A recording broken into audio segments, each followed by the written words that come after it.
The Las Vegas Summer League was from July 12th to July 22nd. Now, I didn't get to watch every game, but I watched a lot of them.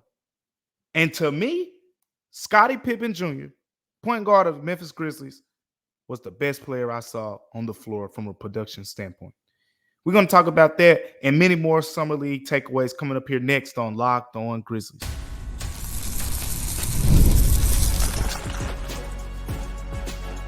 You are Locked On Grizzlies, your daily Memphis Grizzlies podcast, part of the Locked On Podcast Network, your team every day.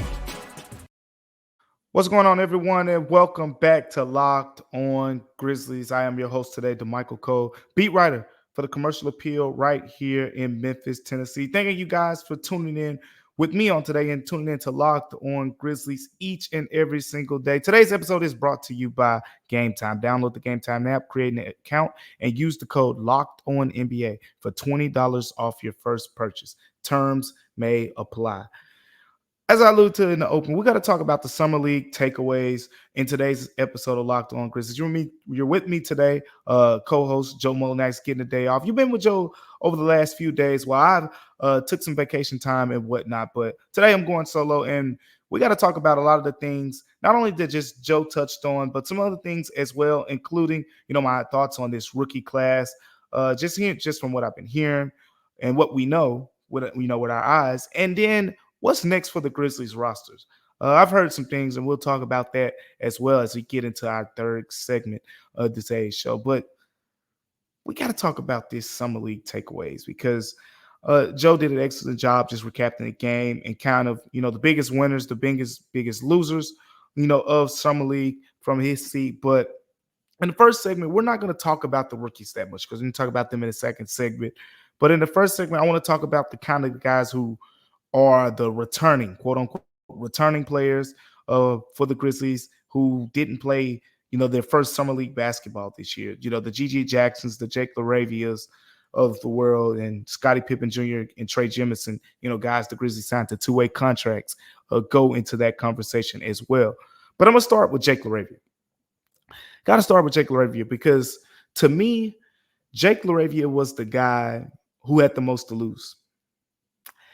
If Jake LaRavia didn't perform well, you know what the next question would have been? Do the Grizzlies pick up his team option before this upcoming season for his fifth year? That would have been, for his fourth year. That would have been the question. And now, I don't think that decision has been, wholeheartedly made. But I would lean to the idea that, yes, you pick up that option for his fourth year, and you let this year play out, see what you have, because Jake LaRavia played well. He played well. The idea of Jake LaRavia being a third-year player who's a former first-round pick in Summer League, he had to stand out. Offensively, he did that. Defensively, he did that. All around, he was creative. He played in the flow of the game. You could tell he didn't try to just take over the games. He played in the full the offense. It was that stretch. Even in the one game that he and Zach Edey played together in Las Vegas, in the 6 minutes that Zach Edey played, Jake LaRavia was almost force-feeding Edey the ball, if there's a such thing to the 7'4", 300-pound Zach Edey. But he was making it, a major point to get him the ball, and all those things stood out to me. Again, we'll see how it translates. We got to see how this translates for Jake LaRavia when he's going against better athletes, better wing defenders, bigger guys, because Jake LaRavia is 6'7", 230, 240. Like he is a big dude, playing that 3 and that 4 spot. And a lot of these young Summer League cats just don't bode well, against a guy, that big, that physical with his offensive skill set. But then there were the other guys as well. G.G. Jackson was the other former Grizzlies first pick in the 2023 draft. I was about to say first round, but he was the first pick in the 2023 draft because the Grizzlies traded their first round pick that year. And he was a second round pick, 45th overall. And G.G. Jackson, after a strong rookie year, me and Joe have talked about it 100 times over. We wanted to see a better playmaking and things like that. After Summer League play, I'm not convinced with the playmaking. I'm not. We saw towards the end, the 3 assist game at the end. He had the game with 6 assists, which was more than any regular season game that he played with the Grizzlies because I think he only finished the most he had in a regular season game. His still NBA career high is 4 assists. But being said, he didn't show me enough as a playmaker or what I wanted to see all the way through, but the scoring was exactly what we expected. In fact, maybe to some it was even better. No player in Las Vegas scored more points than Gigi Jackson. He led Las Vegas in total points, overall scored. And then on top of that, he guarded top perimeter options. He took on legit defensive assignments. And the rebounding was impressive. And that's a trump card for him because if he's not a great playmaker from the standpoint of getting other guys involved, which the jury's still out, he can become that because he's a terrific creator. So he can get better in that area. I mean, he's only 19 years old. But what we saw from him and his ability to go get the boards, I was impressed. I was impressed. And if you look at the Grizzlies roster, they don't have a lot of great rebounders. Zach Edey is supposed to be that, but there aren't a lot of other guys, out there that you look at on that roster and you say, he's going to go get me 8 to 9 boards. Gigi can be one of those guys. And then that's one of those things that, hey, if the Grizzlies are trying to decide between him and another guy who to put on the floor, his rebounding ability, in addition to his scoring, in addition to him being 6'9" and being able to guard on the perimeter, that's going to be something that kind of puts him over the hump. And we saw that in summer league play. Then there's a couple other guys, the two-way guys, right? Scottie Pippen Jr., Trey Jemison. Everyone knows how I feel about Scottie Pippen Jr. at this point. It's no secret. The guy's impressive. And what impressed me was the defense. Shout out to my guy, Anthony Sane, because I think he made a comparison that a lot of people haven't made because the most recent example of that point guard who, isn't, he doesn't play the most athletic. Like he's not, out there, trying to John Wall or John Morant speed pass guys and trying to dunk all over guys. No, he's out there. He's playing at a pace. He's mixing his speeds up. He's coming off of screens at different speeds and things like that. Like he's a good change of pace guy like Tyus Jones was. So Tyus Jones is kind of the first name that comes to mind. But Anthony Sane said, everyone keeps saying Tyus Jones. He's a poor man's Mike Conley. And you know what? I see some of that. And the reason I say I see it is because it's not just the offense. It's not just the offense. If you watch Scottie Pippen Jr. play, you see some of the same defensive tenacity that Mike Conley would give the Grizzlies during the grit and grind era. Scottie Pippen Jr. got on the mic after one of those games and said, I feel like I'm the best defender in summer league. And he played like it. He played like it. The pressure that he put on the ball, the block shots. I think he had 2 blocks in the summer league championship game. He had other blocks as well. And just the overall ability to be a point guard and play at that high of a level on the defensive end, in addition to having the keys to the offense, that is impressive. And now I'm to the point with Scottie Pippen Jr., and I've said this before, it's not a surprise, but after Summer League, I think many more of you will agree with me at this point. The future backup point guard's already here. You don't got to go out there and say, oh, I wonder what this guy's doing. I wonder what this vet's up to. I wonder what. He's already here. He can be that guy when Ja, picks up 2 fouls or when Ja needs a 4-minute break. Go in there, Scottie. Play 94 feet, pick up guys at half court, be a pest defensively, and then on the other end, go knock down some shots. And that's been a big thing for Scottie Pippen Jr. that a lot of people probably have overlooked. If you go look at his numbers, which it doesn't really make sense to me, but it's happening, so we're going to point it out. You look at his first 2 years in the G League, really was a mediocre three-point shooter. He gets to the Grizzlies, shoots above 40% from three-point range in a small sample size. We're talking January to the end of the season. Shoots over 40% from three-point range. Then in Summer League, shot over 40% from three-point range again. And it's got me thinking, like, is this dude just a better shooter now? Is he going to revert back to the mean of his first 2 years when he was playing with the South Bay Lakers in the G League and he was shooting 32% percent from 3-point range. That hasn't been the guy that the Grizzlies got. And if he's shooting like that from 3-point range, he's a rotation player. Simple. Then there's Trey Jemison as well. Can't forget the big guy, also on a two-way deal. Solid play from Trey Jemison overall, I think. The one thing, it's that kind of, I guess they say grinds your gears when it comes to Trey Jemison is his hands. There were several times where I feel like he could have had better finishes around the rim and he would bobble the ball. And Scottie Pippen Jr. was making some nice passes and whatnot. But that is something that you want to see him improve on. Offensively, I think he is what he is. He has the floater, the little hook shot. He's forceful around the rim where he can throw down some dunks, and he can move laterally defensively. He's a good third, fourth big option, I think, for the Grizzlies. They potentially could get a better third big than Trey Jemison, but he was solid. And when I see him play, I think solid. Nothing impressive, nothing overly impressive.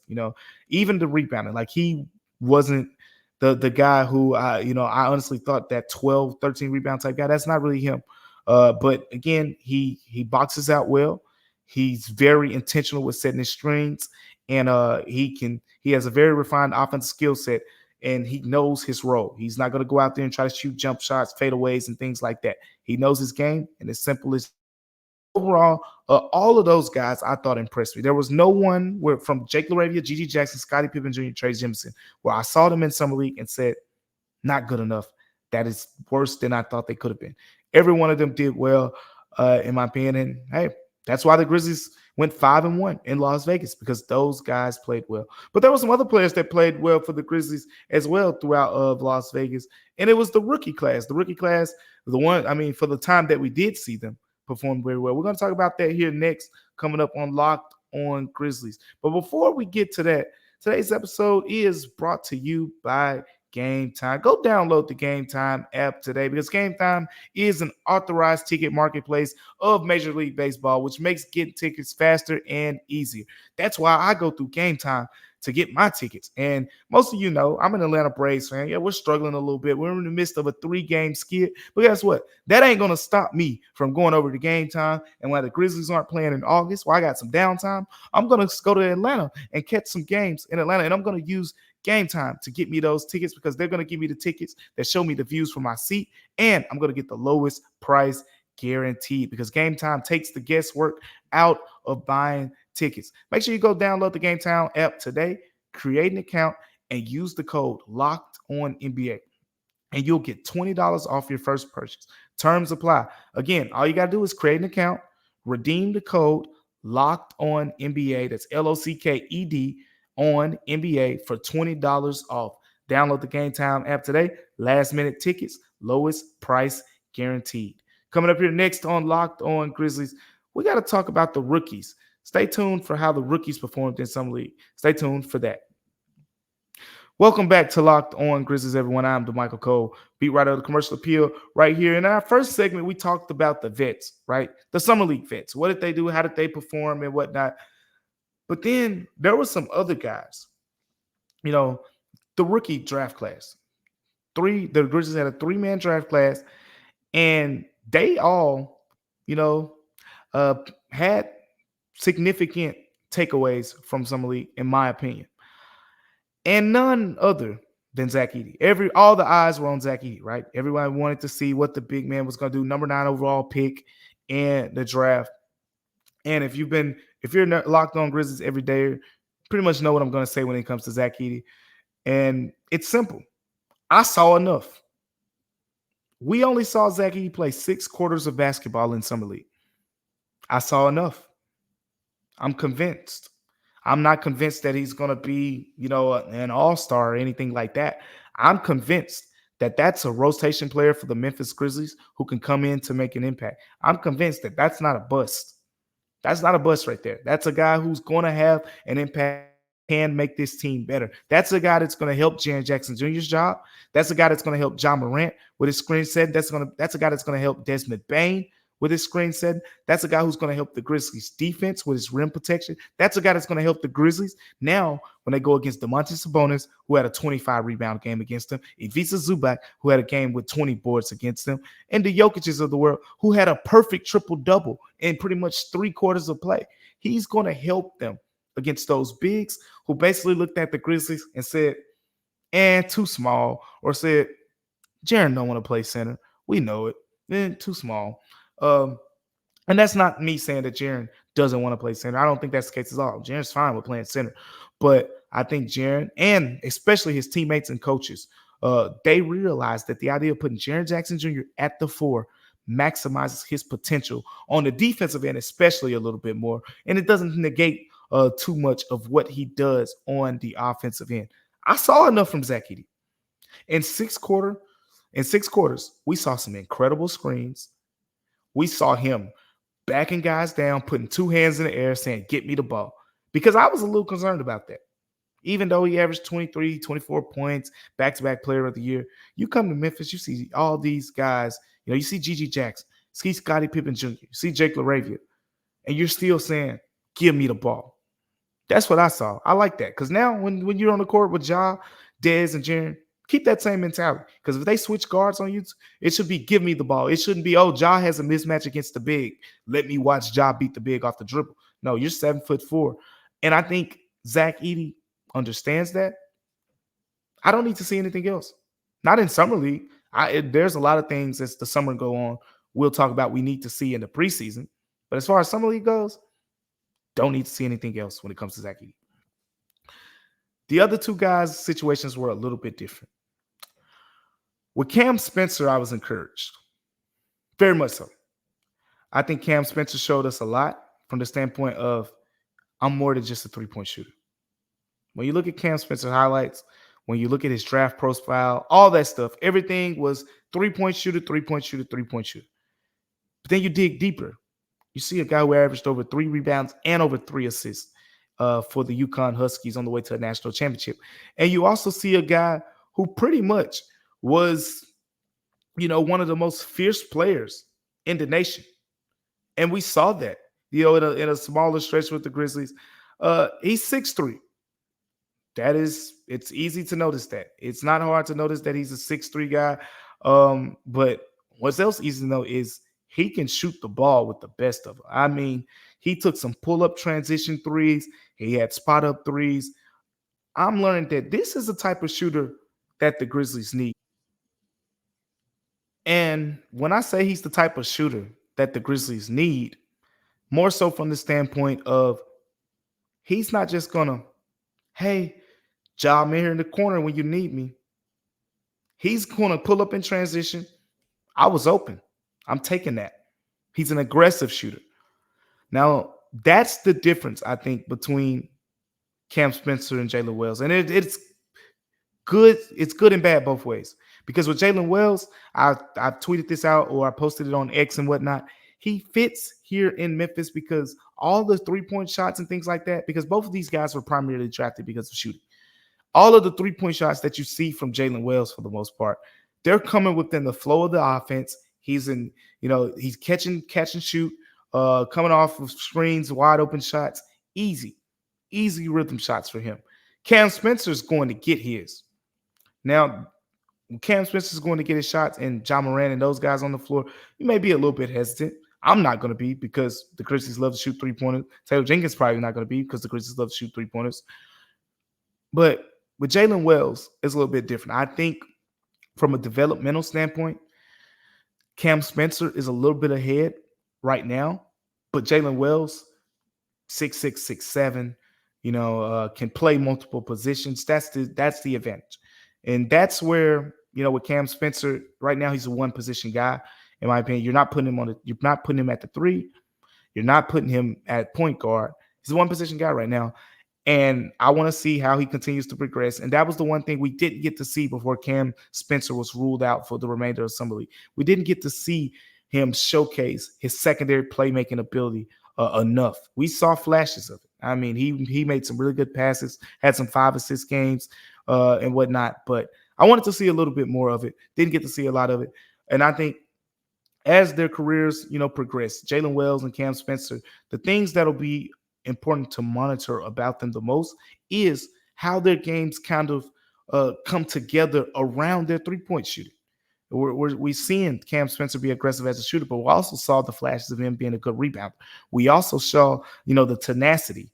And Jalen Wells, we saw the shooting, but we saw him compete on the defensive end as well. We saw him. I mean, Jalen Wells, I think, is just really smart, and that's gonna be good for the Grizzlies. He's gonna get out of the way.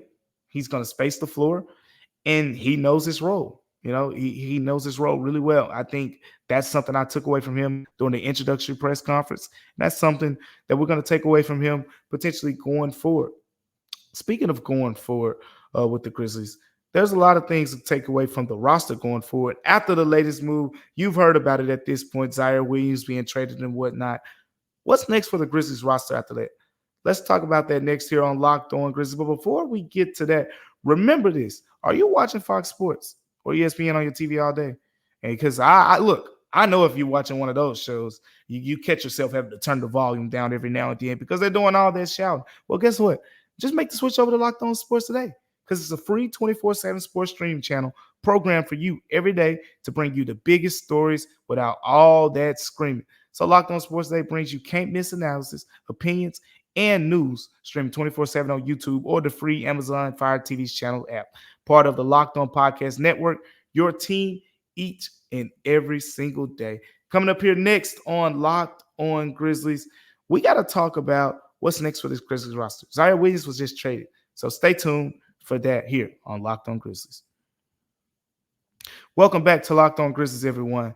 Recapping today's show so far, we talked about the biggest summer league takeaways in the first segment. Then we made some other takeaways pretty much from the rookie class. And all's been well so far, right? The Grizzlies made an important move outside of summer league recently. And that was trading Zaire Williams. Now, you listening to Joe, and I'm sure many of you as well, a lot of people weren't too sad to see Zaire Williams, go, the player. I always tend to remind people that, when you trade a guy like Zaire Williams, you got to remember this is, Ja Morant's, as he calls him. Ja Morant calls him little brother. He calls him little brother. That's his little brother. And, they're tight. And they did a lot together. Like, they were really close. So there is that dynamic, just like it was with Xavier Tillman Sr., Jaren Jackson Jr., and all that. And at the end of the day, no concerns there because one thing that the Grizzlies have done a good job of as they've kind of just curtailed this roster over the last 2 years, because only 6 guys remain from the 56-win team from a couple years ago. They've basically just pulled a lot of pieces that Jaren, that Ja, that Dez, guys that they were close to, and they've done a good job of helping these guys understand the business standpoint. And it's not just even helping them understand it. It's Ja basically saying, I don't want anything to do with front office decisions. My job is to be a player here. He doesn't want to be involved in those decisions. It's Jaren growing up with the background of my dad played in the NBA. My mom, is very involved on the business side of the W and just basketball in general. She knows how this business goes. So I'm well aware of that. And it's Desmond Bane just being, a very mature guy for his age. Desmond Bane has that old soul vibe. So you're not going to hear guys in Memphis too much huffing and puffing.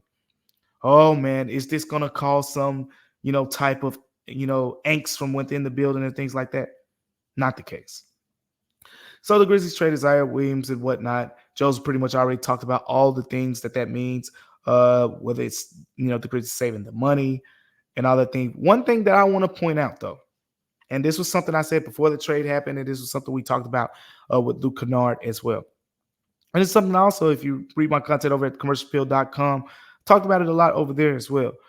People have told me, I've had multiple sources indicate to me that the Grizzlies want to leave one roster spot open for a while, whether that's going into training camp or that's just seeing how things unfold, over the next few weeks. But they're going to leave that 15th spot open. So right now they have 14 guys, on standard contracts, not including, Luke Kennard. Now, we do think at some point Diakite, who they acquired, in the trade with Zaire Williams, is probably going to get waived since he's on a small deal. It's not going to no harm, no foul type of thing, by waiving him, eat a little bit of money there, and that's that. But I think one, as Joe also said, there's